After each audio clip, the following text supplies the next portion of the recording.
habían perdido la esperanza, y entonces dijeron: hay que matarlo, usted cuando pague, mátelo, porque si no, nos va a entregar a la policía.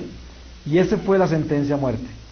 Esa noche, ese comandante me envió de regreso a la cueva, y me dijo que el día siguiente vendría a recogerme.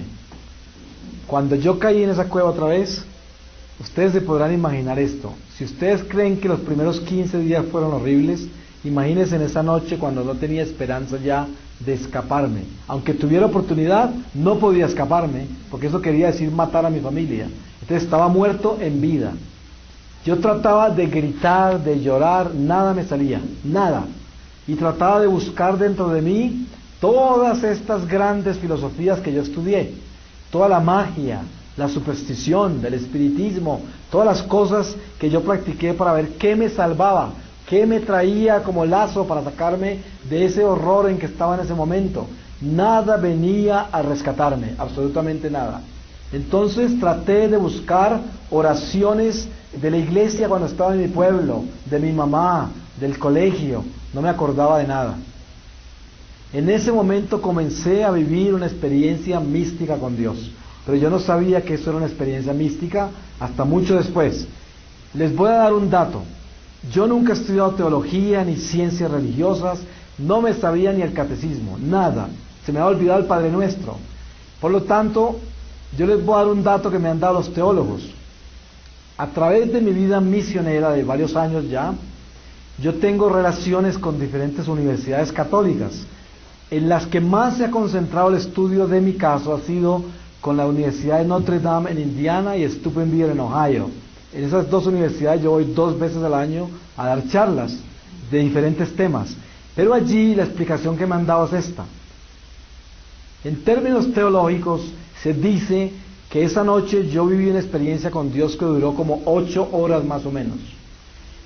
No se puede contar espiritualmente porque no hay tiempo ni espacio y no se podría decir cuánto viví yo con el Señor, imposible. Pero dicen que la primera parte se llama una iluminación de conciencia, porque yo vi toda mi vida y estaba despierto y consciente.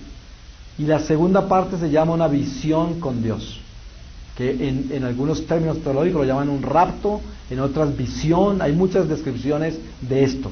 El caso es que yo viví esa experiencia y la primer parte de la experiencia yo no tenía ni idea que eso tenía nada que ver con Dios. Lo que yo les voy a describir a ustedes, según los teólogos, es lo que vive toda alma cuando se muere. La diferencia conmigo y el alma que se fue del todo es que yo regresé. Obviamente que yo sé por qué regresé ya. Yo no sabía antes, pero el Señor sí me mostró por qué. Y aquí lo estoy haciendo, porque esta es la misión mía. Entonces, miren que yo empiezo en esa desesperación en que estaba a ver mi vida a los 3 años de edad. Y estaba en el patio interior de la casa donde nací yo, en mi pueblo. Estaba en un triciclo con un palo en la mano, dándole vueltas al patio, dañando las plantas. Y en ese instante se podrán imaginar el susto que me dio. Yo no entendía cómo era posible que a los 47 años me pudiera ver perfecto a los 3 años y estaba reviviendo mi vida perfectamente, completamente, con la conciencia de 47, viviendo los 3 años. Entonces empecé a ver mi vida poco a poco. Al principio yo decía, seguramente que estoy volviéndome loco por las cosas que me están pasando. Después dije, estoy alucinando por las picaduras de estos animales, tengo fiebre y estoy viendo cosas. Después me acordé que cuando mi mamá murió, ella murió en mis brazos. Y ella habló de gran parte de su vida y luego se murió. Entonces yo dije, me estoy muriendo como mi mamá. Pero dentro de mí había algo que me decía que no era nada de eso. Pero yo no quería escuchar eso porque era demasiado grande para enfrentarlo. Entonces trataba de racionalizarlo lo mejor que pudiera. Y en esa forma continué viendo toda mi vida. Yo pensaba en escaparme de esa cueva, pero sabía que si salía de ahí me mataban. Encima de todo también sabía que lo que me estaba pasando por dentro de mí. ¿Y cómo podía pararlo corriendo? No podía. Entonces no había escapatoria a esa experiencia. De repente me encuentro viendo mi vida a los 11 o 12 años de edad. Y en ese momento empiezo a sentir el dolor más increíble, pero no era un dolor físico, era un dolor espiritual, el dolor de mis pecados. Y ese dolor, hoy yo sé que es el dolor que viven las almas del purgatorio, el dolor que trae la conciencia perfecta. Un acto perfecto de conciencia trae dolor del pecado. También aquel que se cristifica en la carne, que se santifica, comienza a sentir sus pecados y los pecados de toda la humanidad, porque se vuelve Cristo. Y eso es lo que somos llamados todos nosotros a hacer. Pero lejos estaba yo, primero de ser un Cristo, porque era un demonio, y lejos de entender que era el dolor del pecado, para nada. Y así viví prácticamente toda mi vida en esa experiencia de conciencia viva. Estaba despierto como estamos acá. Háganse de cuenta que están acá, cierran sus ojos y empiezan a ver toda su vida. Eso es lo que me pasó a mí. En la profecía que yo descubrí mucho tiempo después de mi conversión, las profecías de Garabandal, se habla del aviso, el aviso, que es una profecía en la que dice que toda la humanidad entera va a vivir un momento de iluminación, de conciencia. Bueno, pues Dios quiera que eso suceda, aunque dicen que mucha gente muere en ese momento porque no resiste el dolor del pecado. Yo creo, porque yo pienso que si no es por la gloria de Dios o la misericordia de Él, yo no estaría acá. Entonces, después de que termina esa experiencia de la iluminación de conciencia, aparezco en una visión con Dios. Y ya no estoy consciente ni despierto, estoy en una visión. Eso no se puede explicar, es imposible, porque no es un sueño, lejos de eso. Aparezco boca abajo contra el pasto de una montaña que parecía ser muy alta, pero es indescriptible porque no puedo darle forma. Y en un costado, yo no les puedo decir que era el costado derecho. Lo que pasa es que tengo que explicárselo así para que se entienda, pero no había derecha ni izquierda. Esto suena muy raro, pero es verdad. No había ni derecha ni izquierda. Había una montaña más alta que la que yo estaba, y encima de esa montaña una ciudad de luz.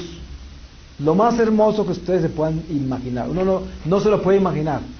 Y en el otro costado veía mi cuerpo en la cueva amarrado y encapuchado. Y lo primero que yo pensé fue, me morí. Porque ¿qué más explicación le daba yo a eso? Pero lo más curioso es que yo nunca me había sentido más vivo que en ese momento. Estaba libre. Era como si hubiera salido de una inmensa prisión.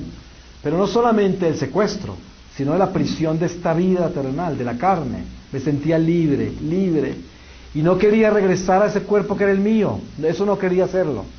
Y en ese instante todo cambió. Porque escuché la voz del Señor que me habló. Hay gente que me pregunta, ¿cómo hace para saber que esa era la voz del Señor la que usted escuchó? La respuesta mía es muy sencilla. Nosotros somos criaturas y hemos sido creadas por el Creador. Si nuestro Creador nos habla, tenga la seguridad que no lo va a confundir con Pepe, ¿cierto? A mí me habló el Señor. El Señor me habló. Y me habló tanto que yo llevo 6 años y medio de misionero. Nunca he estudiado teología, nunca he preparado una charla para dar una charla, jamás. Y no termina de salir de adentro de mí todo lo que Él infundió en mi corazón. Porque así dicen que se llama, ciencia infusa. Continúa, sin haber estudiado nada, nada, absolutamente nada. Solo infusión del Espíritu. Me habló y me habló y me habló. Los pudiera tener, yo he dado retiros únicamente en mi testimonio, retiros de 2 días enteros, solo en el testimonio. Miren que entre las cosas que el Señor me habló, lo primero que yo sentí cuando escuché la voz de Él fue una vergüenza inmensa, porque el Señor obviamente en el plan que Él tenía conmigo, primero me mostró quién era yo, antes de hablarme, y me mostró mi vida, y yo sabía que estaba en un pecado espantoso, por 33 años, porque vi toda mi vida. Entonces yo quería huirle al Señor. ¿Por qué?